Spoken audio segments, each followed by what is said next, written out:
Bien, vamos entonces a orar y nos dedicamos a estudiar la palabra del Señor. ¿Está bien? Oramos. Nuestro Padre Celestial, bondadoso Señor, en el nombre de Jesucristo. Señor, en sus méritos perfectos, en sus méritos santos, poderosos y buenos, nosotros nos escondemos en Cristo, Señor, delante de ti, Padre, y nos atrevemos a pedirte en audiencia santa delante de tu trono, en los méritos de Jesucristo, nuestro Salvador, que cumplas para nosotros en esta ocasión tu promesa de enviar tu Santo Espíritu a conducir nuestras mentes y corazones al conocimiento de toda verdad en Cristo, Señor. Y así, Señor, mientras contemplamos a Cristo en tu palabra y su gran mensaje, permite que tu Espíritu transforme poderosamente nuestro hombre interior y seamos renovados de gloria en gloria a la misma imagen de Cristo, a quien contemplamos, Señor. Te lo pedimos, Padre Santo, en sus méritos, en su bondad, en el nombre de Jesús. Amén. Amén. Bien, queridos hermanos, permítanme, por favor, acompañarme al libro del profeta Joel en el Antiguo Testamento. Libro del profeta Joel en el Antiguo Testamento. Vamos a leer algunos pasajes importantísimos de este libro. Permítanme darles un pequeño contexto de cuál es la razón por la cual leemos el libro del profeta Joel para comenzar. Leemos el libro del profeta Joel por la sencilla razón de que por su énfasis en el tema del día de Jehová, Joel será un profeta importantísimo para los apóstoles del Nuevo Testamento y para Jesucristo mismo a la hora de formular su enseñanza escatológica. ¿Qué estamos diciendo? Estamos diciendo que cuando Cristo predicó de profecía y cuando los apóstoles predicaron de profecía, los apóstoles recurrían constantemente al libro del profeta Joel para extraer de él nociones con respecto al tiempo en el que vivían y así formular sus discursos proféticos. ¿Ok? Les voy a dar un ejemplo sencillo. ¿Recuerdan ustedes lo que ocurrió con la cabeza del apóstol Pedro, con su mente y corazón, cuando el apóstol Pedro fue acusado juntamente con los apóstoles en el día de Pentecostés de estar borracho a pesar de que eran las 9 de la mañana? ¿Recuerdan lo que ocurrió con su mente, la mente de Pedro? ¿Qué hizo Pedro? El apóstol Pedro se levantó y dijo: señoras y señores, nosotros no estamos borrachos, sino que lo que ustedes ven aquí y ahora es lo que anunció el profeta Joel. ¿Recuerdan? Y citó, ¿qué cosa? El profeta Joel en el capítulo número 2, cuando el profeta predice y anuncia el derramamiento del Espíritu Santo. ¿Recuerdan? Ok, otro ejemplo. ¿Recuerdan a Cristo? ¿Recuerdan a Cristo en el monte del templo, en el sermón de Mateo 24, su sermón escatológico, cuando Jesucristo se refiere a señales y prodigios en el cielo, el sol oscureciéndose y la luna apareciendo como en sangre? ¿Recuerdan eso? Pregunto, ¿dónde creen ustedes que Cristo tiene su mente mientras pronunciaba esas palabras?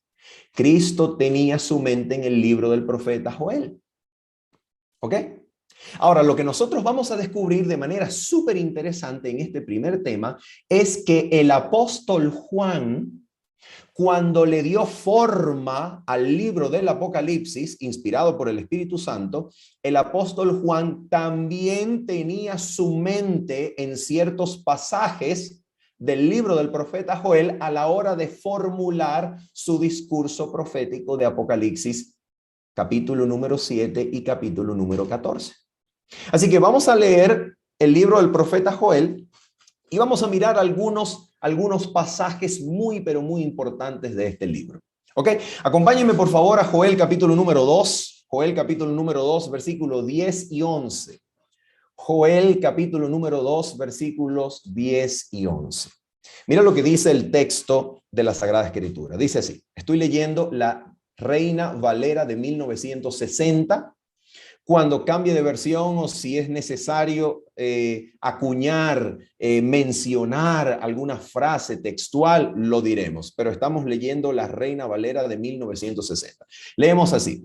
Delante de él temblará la tierra. Atención. Se estremecerán los cielos, el sol y la luna se oscurecerán y las estrellas retraerán su resplandor. Pregunto, ¿les suenan esas palabras? Claro que sí. Son palabras sumamente conocidas para los discursos proféticos del Nuevo Testamento. Y ahora nota, por favor, el versículo número 11. Y este versículo 11 contiene una pregunta que es tan parecida a una pregunta que vamos a ver a continuación, que hacer la conexión es obligatorio. Hacer la conexión es algo obligatorio. Mira esto, versículo número 11. Y Jehová dará su orden delante de su ejército, porque muy grande es su campamento, fuerte es el que ejecuta su orden. Atención, porque grande es el día de Jehová y muy terrible. ¿Quién podrá soportarlo? ¿Se dan cuenta de estas palabras? Por favor, recuerden estas palabras prácticamente de memoria. Intentemos memorizar estas palabras. El profeta pregunta en el contexto del gran día de Jehová. El contexto nos dice que el profeta, en medio de su predicación sobre el día futuro de Jehová, el profeta pregunta: grande es el día de Jehová y muy terrible. ¿Quién podrá soportarlo?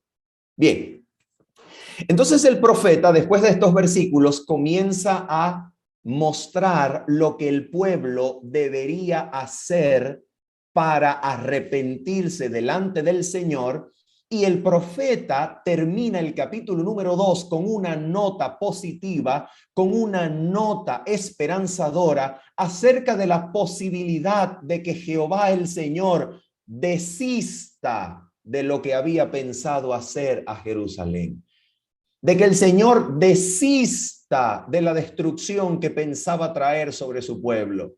Porque probablemente si el pueblo se arrepiente y los sacerdotes claman entre el altar y la entrada, y el novio sale de su tálamo junto a la novia, y todos se humillan y se arrepienten delante de Jehová, probablemente Jehová desista de la destrucción y en vez de destrucción deje delante de sí bendición para el pueblo. Y entonces, con esta nota de maravillosa esperanza de que probablemente el amor de Jehová alcanzará como para que deje bendición y no destrucción, el profeta termina el capítulo 2 diciendo así. Atención. Versículo 28. Y después de esto derramaré mi espíritu sobre toda carne, y profetizarán vuestros hijos y vuestras hijas. Vuestros ancianos soñarán sueños y vuestros jóvenes verán visiones. Y también sobre los siervos y sobre las siervas derramaré mi espíritu en aquellos días. Y daré prodigios en el cielo y en la tierra, sangre y fuego y columnas de humo. El sol se convertirá en tinieblas y la luna en sangre, antes que venga el día grande y espantoso de Jehová. Versículo 32.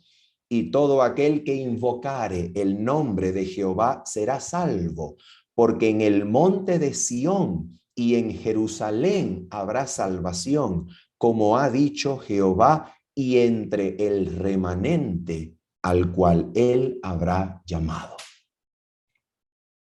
Ok, quiero decirles algo acerca de estos versículos. ¿De cuáles versículos? Del versículo 28 al 32. Quiero decirles algo muy importante acerca de estos versículos. Vamos a intentar resumir en 3 partes el tema de estos versículos. Vamos a intentar resumir en solo 3 partes el tema tratado por estos versículos. A ver, número 1, ¿cómo podemos resumir el versículo 28 y 29? ¿Cómo podemos resumirlo? Resumámoslo, resumámoslo diciendo que los versículos 28 al 29 tratan sobre el derramamiento poderoso del Espíritu Santo. ¿Sí? ¿De acuerdo? Ok, de acuerdo. Vamos entonces a resumir los versículos 30 y 31. ¿Cómo podemos resumir los versículos 30 y 31? Segundo tema después del derramamiento poderoso del Espíritu Santo. ¿Cómo podemos resumir los versículos 30 y 31? Sugiero resumirlos con la frase prodigios y señales celestiales. ¿Ok? Son prodigios y señales celestiales. Y ahora vamos a resumir el último versículo 32 ¿Cómo podemos resumirlo? Vamos a resumirlo diciendo con la frase salvación en el monte de Sión. ¿Sí? Salvación en el monte de Sión. ¿Por qué ocurre esta salvación? Porque el pueblo le invoca. ¿Y qué ocurre cuando el pueblo le invoca? El pueblo se salva en el monte de Sión. Y atención con lo que ocurre con el pueblo. El pueblo es llamado remanente. Por favor, no se olviden de eso. No se olviden de eso, por favor. A ver, vamos entonces a repetir. ¿Cómo podemos resumir el primer tema de esos versículos? Derramamiento poderoso del Espíritu Santo. Número 2, segundo tema, señales y prodigios celestes o celestiales. Y número 3, salvación en el monte de Sión. ¿Y constitución de qué? Del remanente. Oh, muy, pero muy importante. Bien, después de leer estos versículos, vamos a leer los últimos versículos de Joel. Los últimos versículos que vamos a leer de Joel. Estos versículos se encuentran en el capítulo número 3 y versículo número 12 en adelante. Capítulo número 3, versículos 12 al versículo número 15. ¿Ok? Joel capítulo 3, versículos 12 al 15. Leamos por favor. Dice así el texto. Despiértense las naciones y suban al valle de Josafat, porque allí me sentaré para juzgar a todas las naciones de alrededor. Versículo 13. A ver, una pregunta. ¿El versículo 12 de qué trata? ¿Trata de juicio a las naciones? ¿Sí o no? ¿Juicio? Sí, ¿verdad? Muy bien. Versículo 13.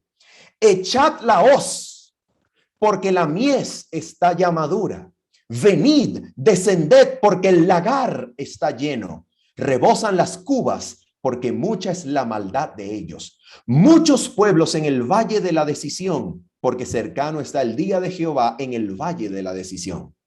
El sol y la luna se oscurecerán, y las estrellas retraerán su resplandor. Ok. ¿Por qué razón estamos leyendo estos pasajes?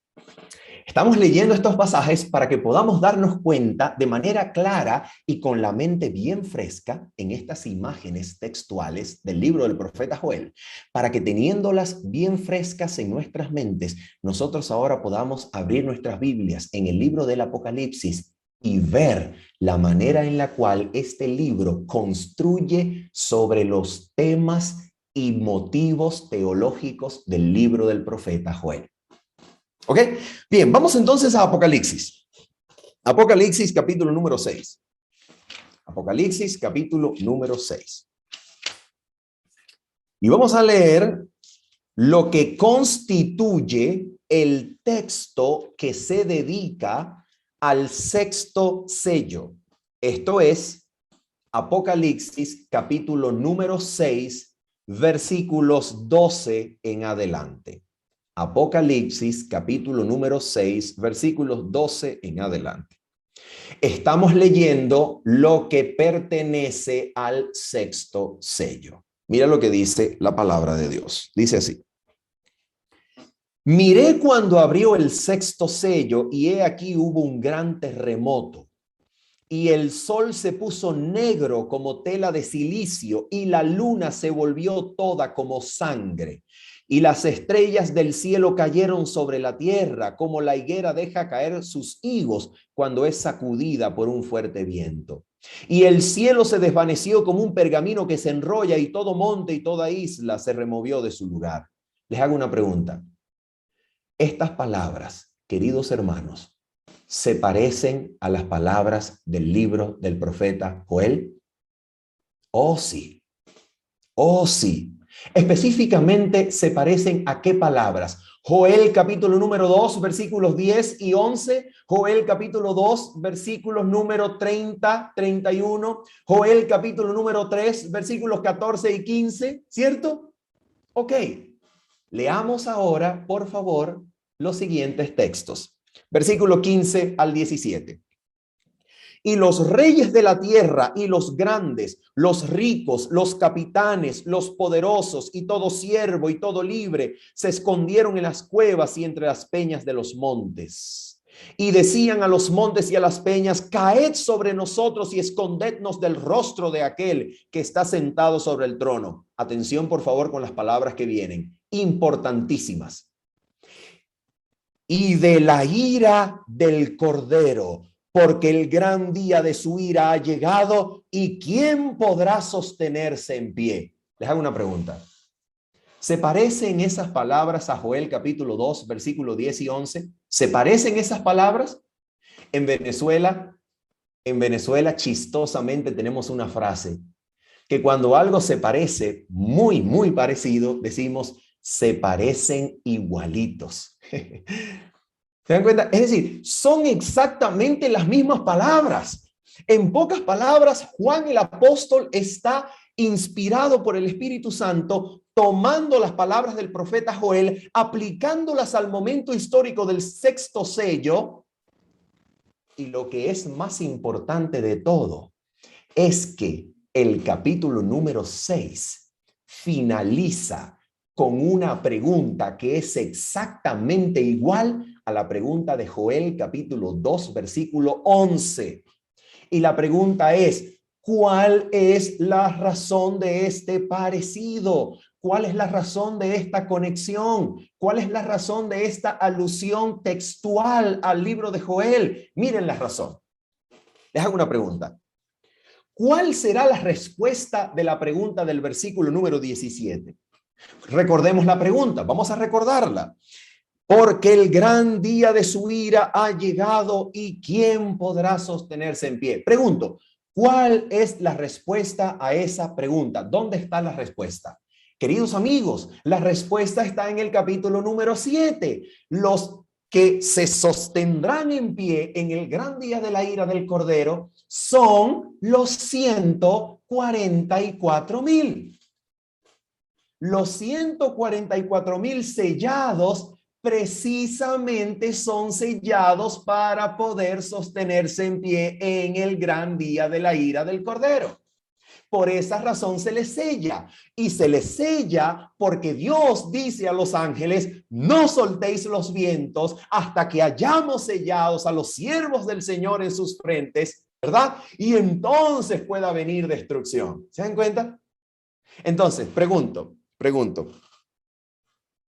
esta pregunta de Apocalipsis 6:17, que tiene su respuesta en los 144,000 sellados. Les hago una pregunta.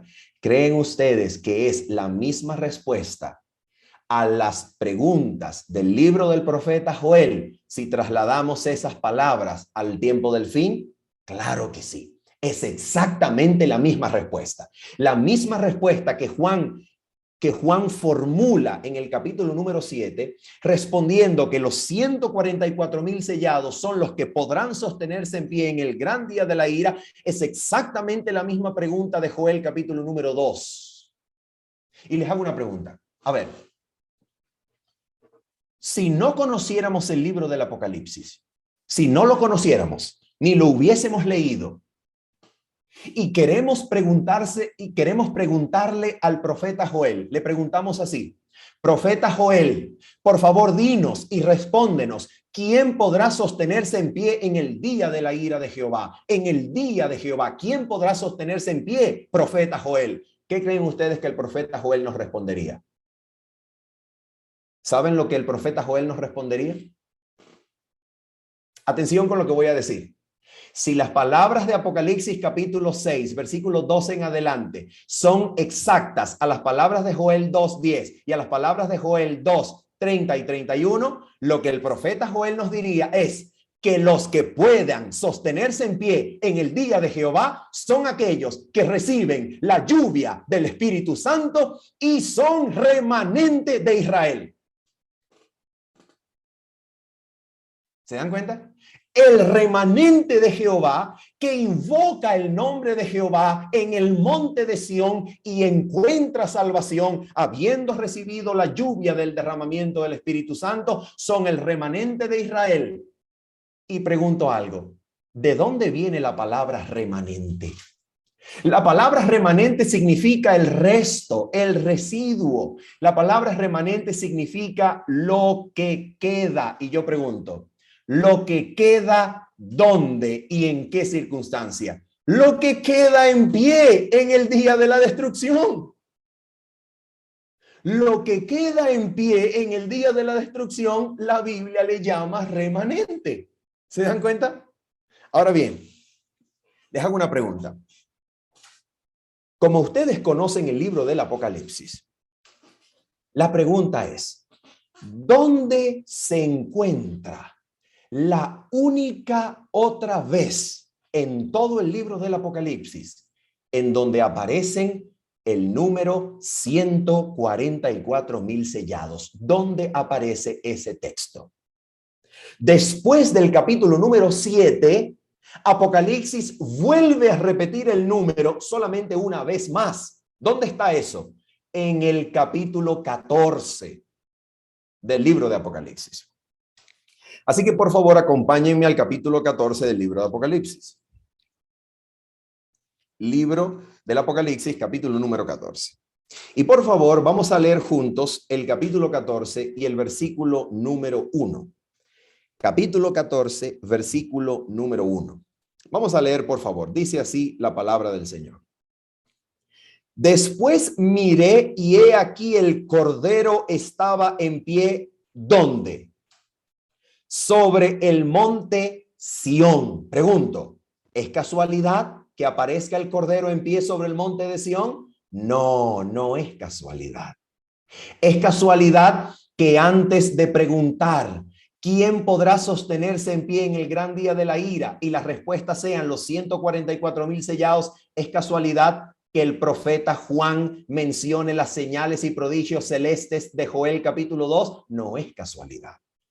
¿Será casualidad que cuando aparecen otra vez en escena los 144,000, ellos van a aparecer en pie en el monte de Sión con Cristo como Cordero dirigiéndolos? No es casualidad. Esto es un desarrollo teológico, profético de Joel capítulo 2. Sigamos leyendo. Apocalipsis 14. Después miré y he aquí el Cordero estaba en pie sobre el monte de Sión y con él 144,000. Pregunto, de acuerdo al tercer tema, ¿recuerdan Joel capítulo 2, versículos 28 al 32? Los tres temas: derramamiento del Espíritu Santo, prodigios y señales celestes, y luego salvación en el monte de Sión y constitución del remanente de Israel. Pregunto, ¿qué cosa hacía el remanente de Israel que le permitía hallar salvación en el monte de Sión? ¿Qué hacía? De acuerdo al versículo 32 de Joel capítulo 2, ¿qué hacía? El pueblo remanente invoca el nombre ¿de quién? De Dios. ¿Sí o no? Sí. ¿Será casualidad entonces que este pueblo, 144,000, que está con Cristo en pie sobre el monte de Sión, será casualidad que este grupo tiene escrito en sus frentes el nombre de Jehová y del Cordero? ¡Oh! No es casualidad, esto es Joel. Noten esto, dice que tenían el nombre de él y de su padre escrito en la frente. ¿Se dan cuenta, queridos amigos? Esto es un desarrollo del libro del profeta Joel. Muy bien. Entonces aquí llegamos a un punto muy, pero muy interesante. Muy, pero muy interesante. Después de haber leído Joel capítulo 2, versículo 10 y 11. Luego, después de haber leído Joel capítulo 2, versículos 28 al 32. ¿Qué otros versículos leímos del libro del profeta Joel? Joel capítulo 3, versículos 12 al 15. ¿Recuerdan? Sí, muy bien. Vamos entonces a leer, por favor, Apocalipsis capítulo 14, versículo 14 al 16. Apocalipsis capítulo número 14, versículos 14 en adelante. Vamos a leer hasta el 20 mejor. Apocalipsis 14, versículo 14 al 20. A ver, leamos. Miré y he aquí una nube blanca y sobre la nube uno sentado semejante al Hijo del Hombre, que tenía en la cabeza una corona de oro y en la mano una hoz aguda. Oh, ¿dónde encontramos una hoz? En Joel capítulo 3, versículos 12 al 15. Sigamos leyendo.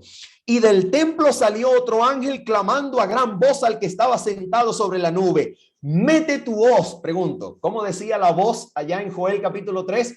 Echad la hoz. ¿Cómo dice en griego? Mete la hoz. ¿Es exactamente lo mismo, sí o no? Es exactamente lo mismo. Es exactamente lo mismo. Sigamos leyendo. Mete tu hoz y ciega, porque la hora de cegar ha llegado, pues la mies de la tierra está madura. Señoras y señores, palabras textuales de Joel capítulo 3. Y por si esto fuera poco, siga leyendo conmigo, siga leyendo. Versículo 16. Y el que estaba sentado sobre la nube metió su voz en la tierra y la tierra fue cegada. Salió otro ángel del templo que está en el cielo teniendo una hoz aguda. Y salió del altar otro ángel que tenía poder sobre el fuego y llamó a gran voz al que tenía la hoz aguda diciendo: mete tu hoz y vendimia los racimos de la tierra porque sus uvas están maduras. Palabras textuales de Joel. Sigue leyendo. Y el ángel arrojó su hoz en la tierra y vendimió la viña de la tierra y echó las uvas ¿en dónde? En el gran lagar de la ira de Dios. Pregunto, ¿usted leyó eso en Joel capítulo 3? Absolutamente. ¿Y en qué contexto ocurrió eso en Joel capítulo 3? En contexto de juicio. Pregunto. Apocalipsis 14, Apocalipsis 6 y 7. Están construidos sobre las palabras, motivos y temas teológicos, proféticos del libro del profeta Joel, ¿sí o no? Absolutamente. Apocalipsis 7, 6, 14 están construidos sobre Joel capítulo 2, Joel capítulo número 3. Y ahora viene lo importante, la pregunta importante. Ahora viene la pregunta importante. Atención con esta pregunta. Si usted deja pasar esta pregunta y se distrae, usted perdió la pregunta más importante quizá de la noche. No la pierda, no la pierda. Atención, pregunta importante. ¿Cuáles eran los tres temas teológicos de Joel capítulo 2, versículos 28 al 32? Vamos a repasarlos. Primer tema teológico: derramamiento del Espíritu Santo en poder, ¿cierto? Número 2, señales y prodigios celestes. Número 3, salvación en el monte de Sión y constitución del remanente de Israel, ¿cierto? Cierto. Les hago una pregunta. En Apocalipsis capítulo número 6 y 7 aparecen señales y prodigios celestes, que es el tema número 2 del resumen de Joel capítulo 2, versículos 28 al 32. ¿Aparecen prodigios y señales celestes en Apocalipsis 6 y 7? Sí. Muy bien. Segunda pregunta, atención. En Apocalipsis capítulo 14, la segunda vez que aparece el remanente de Israel, aparece un remanente que tiene el nombre de Dios y del Cordero escrito en sus frentes, invocan al Señor y hallan salvación juntamente con Cristo al pie del monte de Sión, ¿sí o no? Sí. Y les hago una pregunta. Aquí está la pregunta quizá más importante de la noche. ¿Y dónde está el derramamiento del Espíritu Santo en Apocalipsis? ¡Wow! ¿Dónde está? ¿Se dan cuenta? ¿Dónde está? Aquí está en Apocalipsis 6, señales y prodigios celestes. En Apocalipsis 14, la constitución del remanente de Israel y la salvación en el monte de Sión. Pregunto, ¿dónde está el derramamiento del Espíritu Santo en poder? ¿Dónde está? Ok, sostenga la pregunta un momento en la mente. Sostenga la pregunta en la mente. Un momento. Y les voy a hacer ahora una segunda pregunta.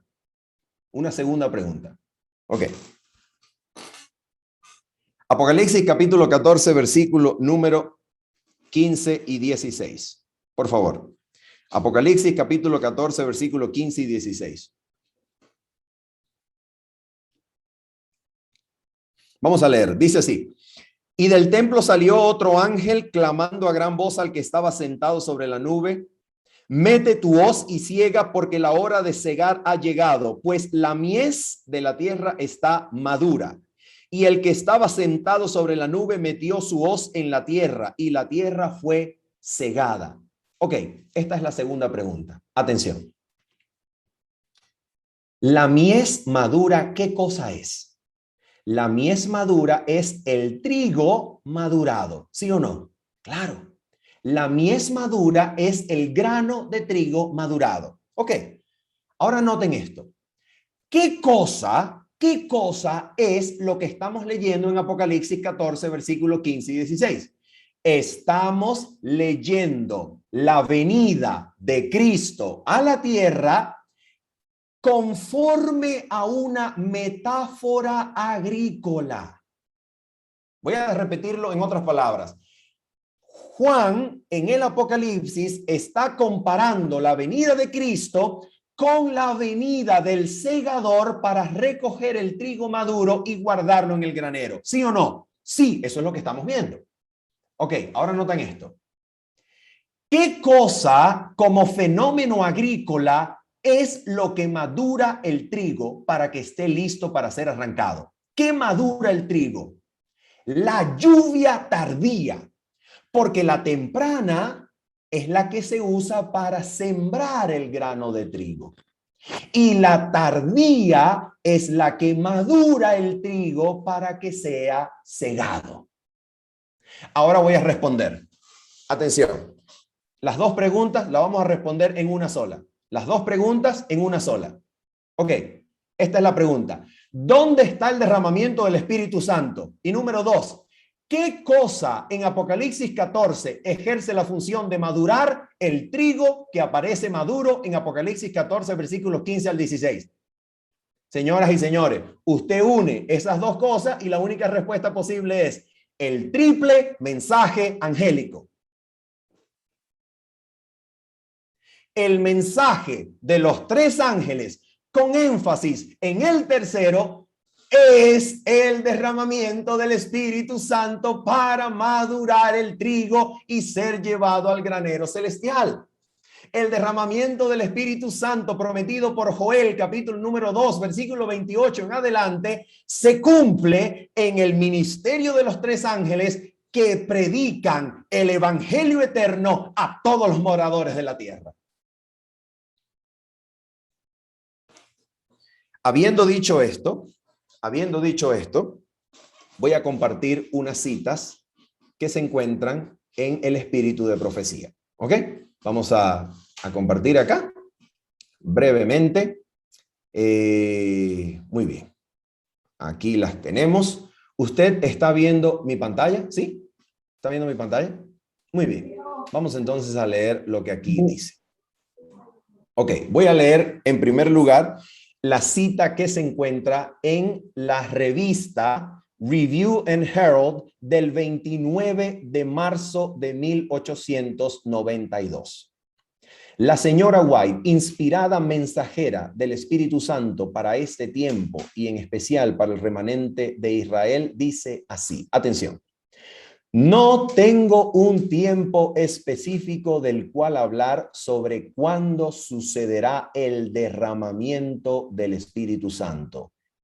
La señora White, la mensajera del Señor, ¿está hablando del derramamiento del Espíritu Santo, sí o no? Claro que sí.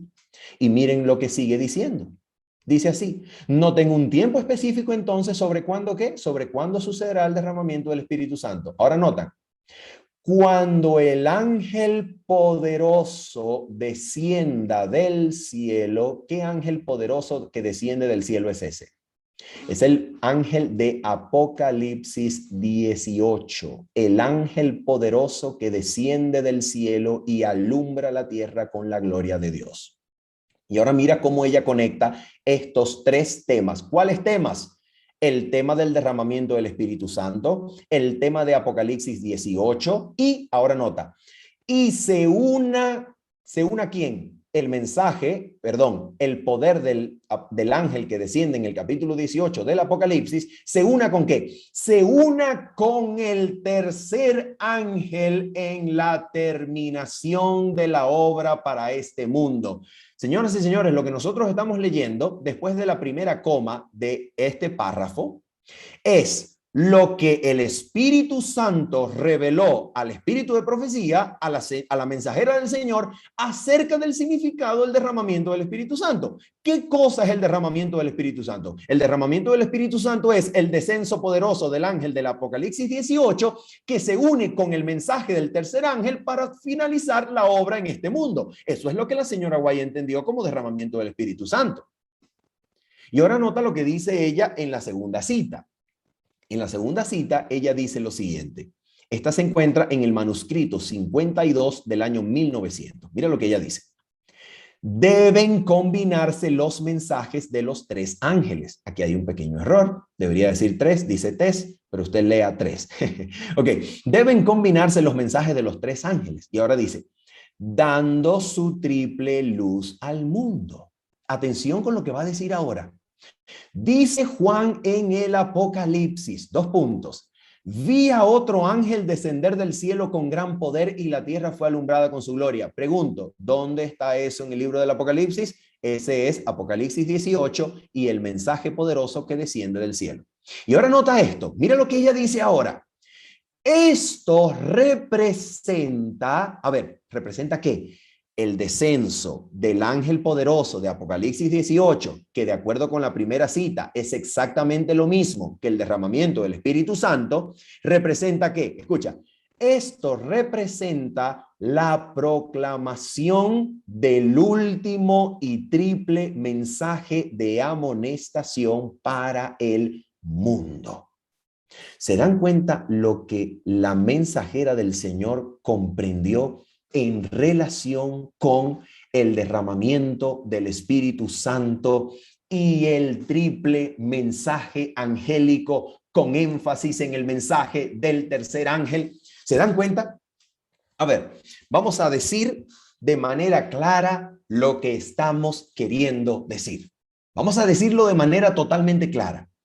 Lo que estamos queriendo decir es que el derramamiento del Espíritu Santo en forma de lluvia tardía para madurar la mies, y atención con lo que voy a decir, para madurar la mies y distinguirla de las uvas que están destinadas al lagar de la ira de Dios, es el mensaje del tercer ángel que ha de ser dado al mundo. Lo repito, el derramamiento del Espíritu Santo, que como lluvia tardía madura la mies y hace diferencia con las uvas, es el mensaje del tercer ángel que ha de ser proclamado para hacer diferencia entre la mies que madura y las uvas que son echadas en el lagar de la ira de Dios.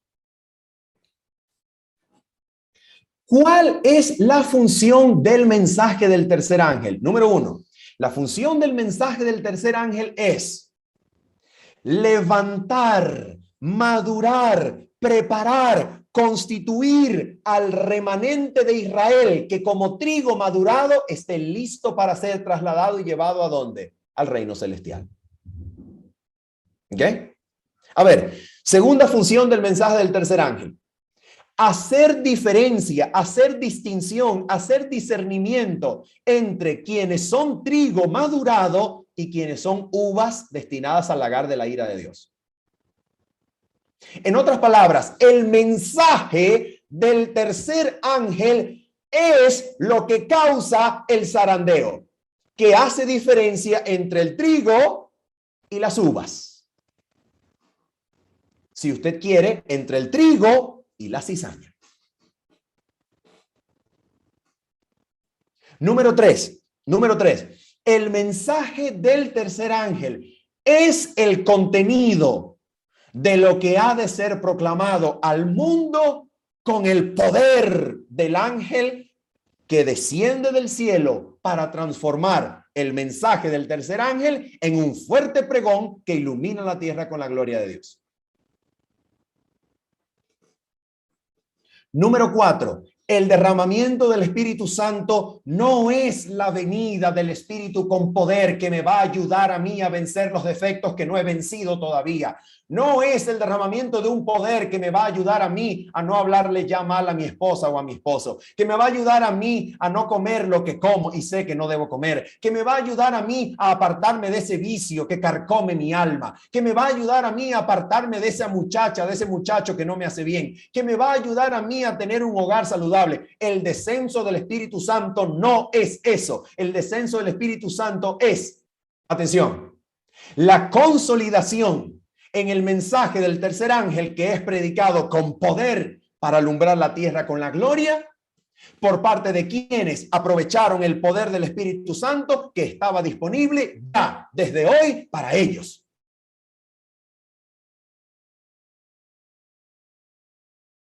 Eso quiere decir, queridos hermanos, eso quiere decir que el poder del mensaje del tercer ángel, el poder del Espíritu Santo para constituir el remanente de Israel que guarda los mandamientos y tiene la fe de Jesús, ese poder está disponible hoy, ya.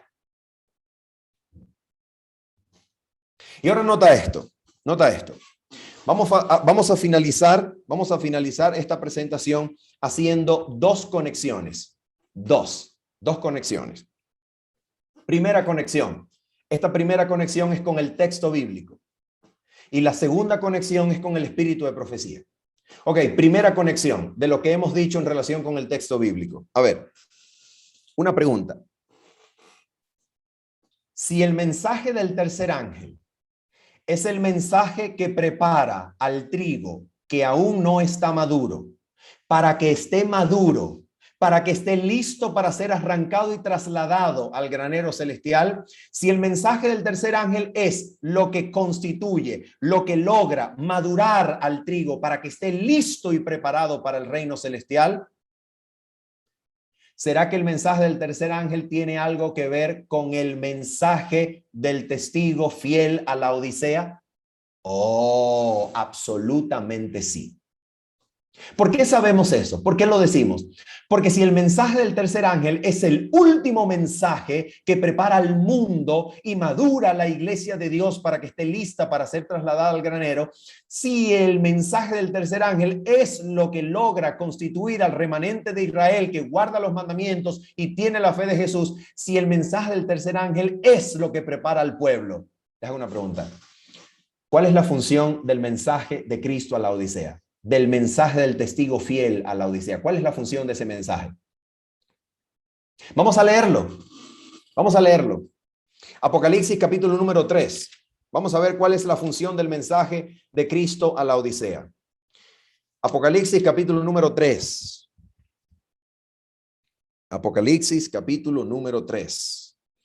Y vamos a leer versículo número 21. Y usted dirá, ¿y por qué leemos el versículo 21 si el mensaje de Cristo a la Odisea comienza en el versículo 14? Oh, ya usted se va a dar cuenta por qué comenzamos en el 21. Atención. Vamos a ver cuál es la función del mensaje de Cristo a la Odisea, la función de este mensaje. A ver, Apocalipsis capítulo 3, versículo 21. Leemos. Al que venciere, le daré que se siente conmigo en mi trono, así como yo he vencido y me he sentado con mi Padre en su trono. El que tiene oído, oiga lo que el Espíritu dice a las iglesias. Una pregunta. Si esa es la conclusión del mensaje de Cristo a la Odisea, ¿cuál es la función del mensaje entonces? La función del mensaje es constituir a un pueblo que está tibio en vencedores como Cristo vence y se sienta en el trono de su Padre. ¿Sí o no? La función del mensaje de Cristo a la Odisea es tomar, atención, tomar a un pueblo que está tibio y convertirlo en vencedor.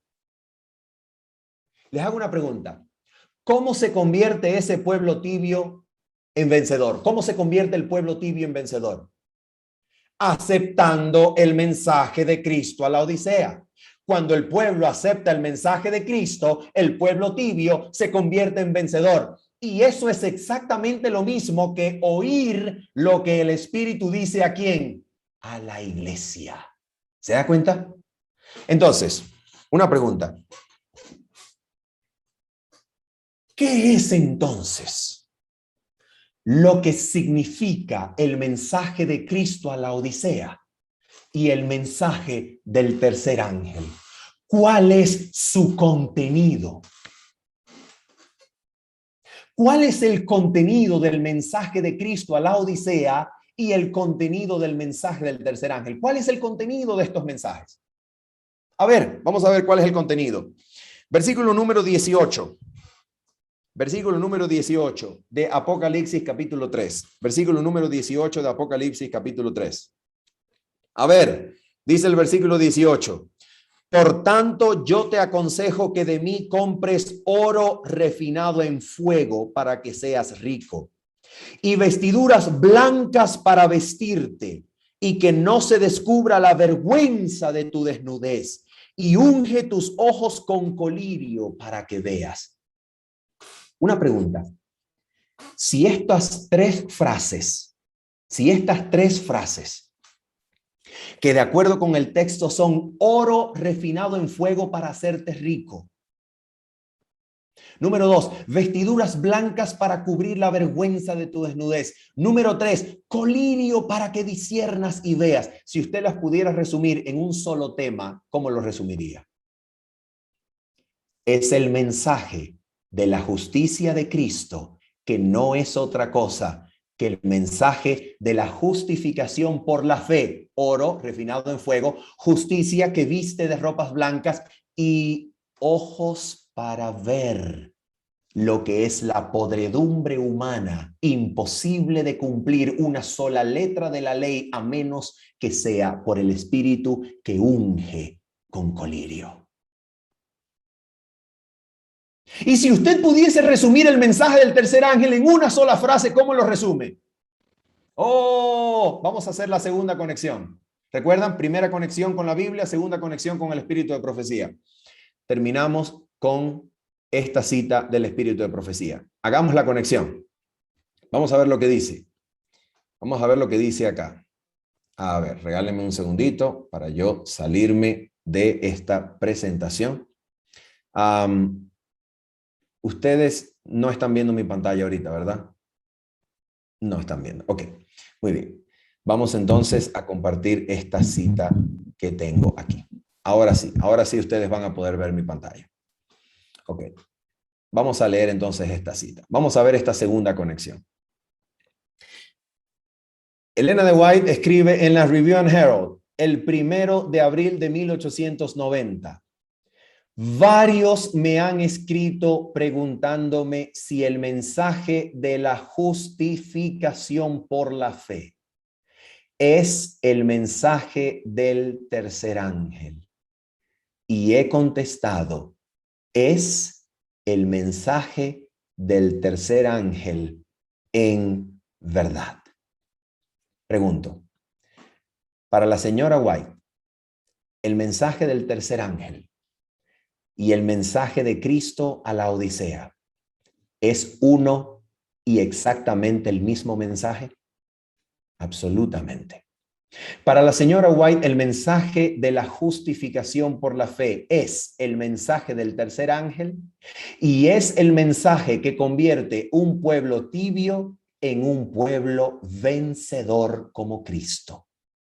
Es el mensaje que nos cubre la desnudez producida por el pecado y nos viste de la justicia perfecta que nos hace vencedores y para vencer. Es el mensaje que unge nuestros ojos con colirio y revela la podredumbre y la maldad del corazón para que no confiemos nunca en nosotros, sino en el poder de Cristo. Es el mensaje que nos da la fe real que como oro purificado en fuego resiste la prueba de la muerte y de la persecución. Es el mensaje del tercer ángel que traslada el trigo madurado al granero celestial. Es el mensaje poderoso que representa el derramamiento del Espíritu Santo con poder para alumbrar la tierra con la gloria de Dios. Entonces, ¿qué es lo que nosotros debemos hacer si queremos recibir el Espíritu Santo en plenitud en el día en que sea derramado sobre la tierra? Necesitamos saber, entender, aceptar creer y vivir, ¿qué mensaje? El mensaje del tercer ángel. Necesitamos vivir ese mensaje. Necesitamos aceptar ese mensaje. Necesitamos llevar ese mensaje a cada aspecto de la vida nuestra, en familia, en la iglesia, en sociedad, en el trabajo. Necesitamos vivir ese mensaje. Y pregunto, ¿qué es ese mensaje? Ese mensaje es la justicia de Cristo, que debía ser exaltado como sublime Salvador. El mensaje de la justificación por la fe dado a la iglesia. El mensaje de la justicia de Cristo que transforma un pueblo tibio en un pueblo vencedor, que transforma un trigo no maduro en un trigo listo para ser trasladado. Ese es el mensaje que hemos de vivir, que hemos de creer, que hemos de abrazar. Ese es el mensaje. Y cuando ese mensaje nos afiance en el poder que viene acompañado con él, entonces estaremos listos para recibir los aguaceros de lluvia celestial que nos prepararán para el tiempo de angustia antes de ser trasladados al reino celestial.